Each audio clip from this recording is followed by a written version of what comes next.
بسم اللہ الرحمن الرحیم الحمد للہ والصلاة والسلام علی رسول اللہ۔ آج کی حدیث صحیح البخاری سے اور حدیث کا نمبر ہے 38۔ اس کے راوی ہیں حضرت ابو ہریرہ رضی اللہ عنہ قال قال رسول اللہ صلی اللہ علیہ وسلم من صام رمضان ایمانا واحتسابا غفر له ما تقدم من ذنبه۔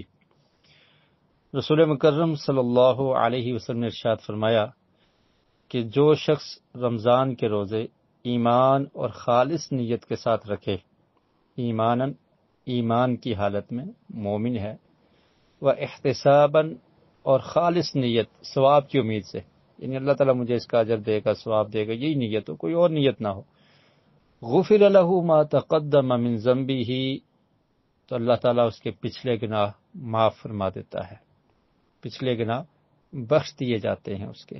جو شخص ثواب کی نیت سے اخلاص کے ساتھ ایمان کے ساتھ رمضان کے روزے رکھتا ہے، تو جو سابقہ گناہ ہیں یہاں مراد اس سے صغیرہ گناہ ہیں، جیسے کہ دیگر روایات میں ملتا ہے کہ وہ بڑے گناہوں سے بچتا رہے، تو جو چھوٹے گناہ ہوتے ہیں وہ رمضان کے روزے رکھنے سے معاف ہو جاتے ہیں۔ لیکن جو بڑے بڑے گناہ ہیں، اگر کسی نے اللہ کے ساتھ شرک کیا ہے تو جب تک وہ شرک سے باز نہیں آتا، توبہ نہیں کرتا، تو وہ معاف نہیں ہوگا۔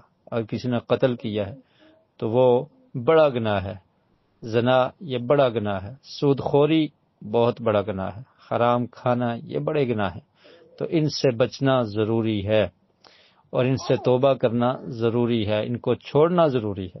اور ایسے ہی اگر کسی شخص نے کسی کا حق مارا ہے تو وہ یہ سمجھے کہ میں روزے رکھ رہا ہوں رمضان کے تو میرے سارے گناہ معاف ہو جائیں گے، تو یہ بھی اس کی بھول ہے۔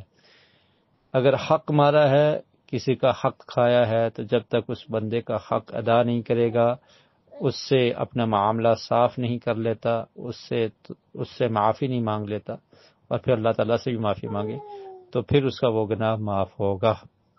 لیکن جو چھوٹے گناہ ہیں تو وہ رمضان کی برکت سے اللہ تعالیٰ چھوٹے گناہوں کو معاف کر دیتے ہیں۔ تو یہ مہینہ بڑا قیمتی مہینہ ہے، اس میں روزے رکھیں، اس میں ماہ کی قدر کیجئے۔ اللہ تعالیٰ مجھے اور آپ کو عمل کی توفیق نصیب فرمائے۔ اور دوسری بات، امام بخاری رحمۃ اللہ علیہ نے اس کو کتاب ایمان میں ذکر کیا ہے۔ اس کی مناسبت اس طرح سے بھی ہے کہ حدیث کے الفاظ ہے من صام رمضان ایمانا، کہ ایمان کی حالت میں جس نے رمضان کے روزے رکھے۔ اور یہ بھی سمجھ آتی ہے کہ اعمال یعنی عمل کرنا، نماز پڑھنا، روزہ رکھنا، یہ بھی ایمان میں شامل ہے۔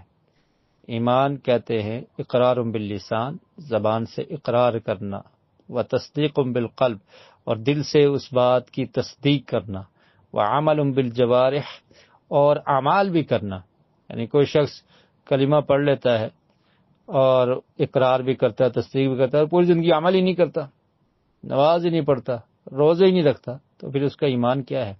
اس کے ایمان کی کیا حیثیت ہوگی؟ تو ایمان میں اعمال بھی شامل ہیں۔ بارک اللہ فیکم۔